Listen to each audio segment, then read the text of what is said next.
A person's youth, ideally, is a time of hope and exploration. But for some young women, it is between the ages of 15 and 24 that they face the greatest risk of HIV. Globally, 2.1 million young women are living with HIV. 4 out of every 5 of these young women live in sub-Saharan Africa. Here, over 25% of all new HIV infections occur in young women. Young men also face the risk of HIV, but their risk is less than half that of young women. While we see a great deal of progress against the HIV epidemic, we are still failing these young women. One factor that increases their HIV risk is transactional sex.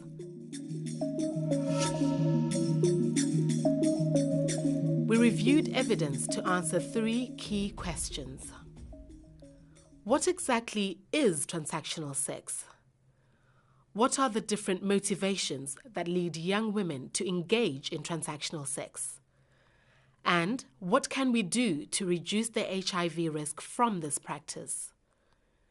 First of all, what is transactional sex? Here is the definition we recommend. Transactional sex refers to non-commercial, non-marital sexual relationships motivated by the implicit assumption that sex will be exchanged for material benefit or status. Isn't that the same as sex work? Well, no. This is a non-commercial exchange. These are relationships between boyfriends and girlfriends or lovers with the implicit understanding of exchange. Young women engaged in transactional sex do not see themselves as sex workers, and so a program to protect sex workers may not reach them.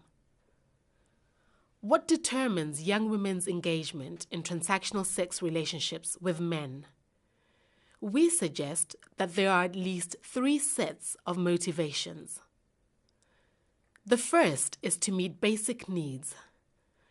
Gendered poverty pushes young women into this practice, sometimes called survival sex. The second set of motivations is social pressure, together with the aspiration to have a better life. Influenced by marketing and media, young women exchange sex for consumer goods as part of improving their social status. The third set of motivations comes from the assumption that a man must be the provider in a relationship. Young women exchange sex for material symbols of love and commitment. We show these sets of motivations separately, but in most cases, transactional sex is influenced by a combination of these factors. And in all cases, transactional sex is structured by economic and gender inequalities. When we look at economic inequality, we see that transactional sex can take place in very different contexts, ranging from uniform poverty to situations of marked inequalities where middle-class lifestyles are on display. When it comes to gender inequality, most women hold less power and have fewer resources to draw from than men do, in society and in their relationships. This does not mean that women do not have any power in transactional sex relationships. In fact, young women sometimes see themselves as wielding a lot of power and being able to convince men to provide the things they need. But, importantly, young women often lack the power to make decisions about sex. Once we understand why young women exchange sex for benefit, we can think about steps to reduce the HIV risk involved. Here are 5 points to consider. 1. It does not make sense to try to stop all transactional sex. After all, most relationships involve some type of exchange, for example, of gifts. Focus on the risk, not the practice.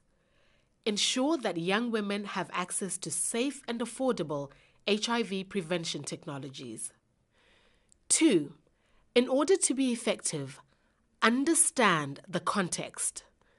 Do many young women report that they exchange sex for benefit here? If yes, go on to ask other questions.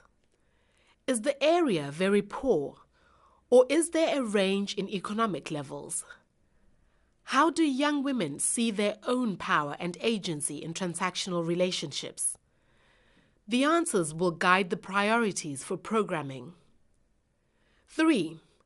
Address the HIV risk of transactional sex within broader programs that aim to empower adolescent girls and young women. Transactional sex is structured by women's economic vulnerability and gender inequality. Programs that can address both are likely to be more effective. 4. Do not focus on a single set of motivations. That would only address part of the story. For example, where young women are poor or marginalized, a priority might be access to credit or better ways to earn income. But it is also important for young women to reflect critically on women's power in transactional sex relationships and to recognize and resist the pressure of marketing. 5. Gender norms keep women reliant on men as providers and authority figures. To address these norms effectively, engage all members of society, especially men and boys.